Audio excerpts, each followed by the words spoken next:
ওকে তো ভাই লোক 15 বছর ধরে যেটার অপেক্ষায় ছিলাম, দেব অ্যান্ড জিৎ দুইজনই আবারও একসাথে কাজ করতে চলেছে। আরেকদিকে রকি ভাই তো টক্সিকের আপডেট দিয়ে সবাইকে জানিয়ে দিল। पिक्चर अभी बाकी है मेरे दोस्त। তাছাড়াও আফরান নিশু অভিনীত আঁকা ট্রেলারটা কেমন ছিল সবকিছুই জানবো, শুধু ভিডিওটার সাথেই থাকুন।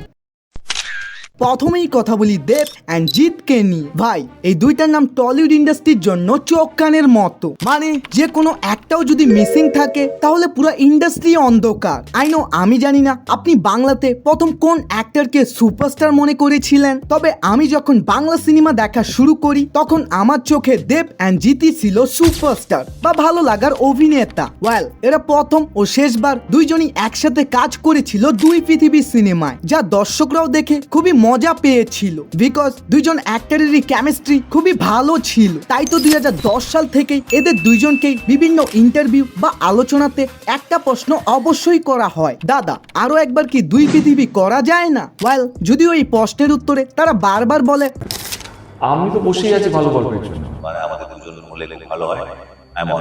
বাট রিসেন্ট টাইমে রানা সরকার জিতের সাথে মাল্টিপল মিটিং করেছে এবং রানা সরকারের প্রযোজনায় অরিন্দম শীল অনেক আগে থেকেই জিন্দের বন্দি এই কনসেপ্টে তিনি একটা মুভি তৈরি করতে চায়, যেখানেই মূলত লিড ক্যারেক্টারে ভাবা হচ্ছে জিতকে, সেই সাথে তার অপোজিট সাইডে থাকবে দেব। ইয়েস, বর্তমান রিপোর্ট এটাই বলতেছে, যা শুনতে খুবই ভালো লাগলেও এই প্রজেক্টটাতে আদেও এই দুইজন থাকবে কিনা কোনো গ্যারান্টিই নেই। সেই সাথে রিসেন্টলি দেবকে যখন দুই পৃথিবীর মতো অন্য কোনো মুভি করতে বলা হয়, তিনি উত্তরে জানায় ভাই তোদের ওটাই কেন দরকার, এছাড়াও তো আমি বর্তমান অনেক ভালো ভালো মুভি বানাচ্ছি, ওগুলো দেখ। ওয়েট বিশ্বাস না হলে সঞ্জিত বাংলা চ্যানেলে গিয়ে তার ইন্টারভিউগুলো শুনুন। তাই আমার মনে হয় বেশি আশা না দেখাটাই ভালো।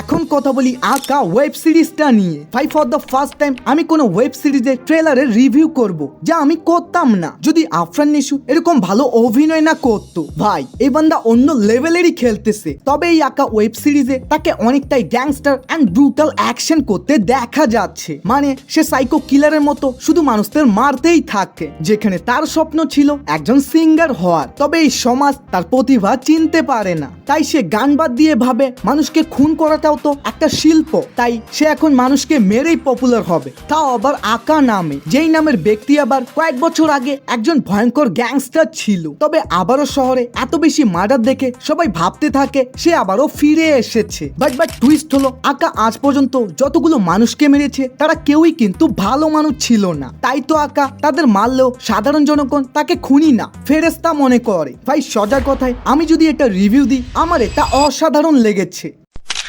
এখন কথা বলি টক্সিক মুভিটা নিয়ে। ভাই সবাই রামায়ণের জন্য অপেক্ষায় থাকলেও আমি কিন্তু রকি ভাইয়ের আসল ভকাল দেখার জন্য টক্সিক নিয়েই বেশি এক্সাইটেড। আই মিন ইয়াশের প্রপার লুক, অ্যাকশন, অ্যাটিটিউড সবকিছু কিন্তু আমরা এই টক্সিকেই দেখতে পাবো, যেটারই সেটের ভিতর থেকে কয়েকটা বিহাইন্ড দ্য পিকচার ভাইরাল হয়েছে, এবং যেই লোকেশন অ্যান্ড সেট ডিজাইন দেখতে পাচ্ছেন, এখানে মূলত 45 দিনের একটা অ্যাকশনের শেডিউল চলবে। আই মিন আমরা ধামাকা কিছুই দেখতে চলেছি। আর হ্যাঁ, চাইলে আমিও তোমাদের জন্য কিছু বড় বড় ধামাকা আনতে পারি, কিন্তু তুমি তো সাবস্ক্রাইবই করো না, সাবস্ক্রাইবটা করে ফেল ভাই। বাই।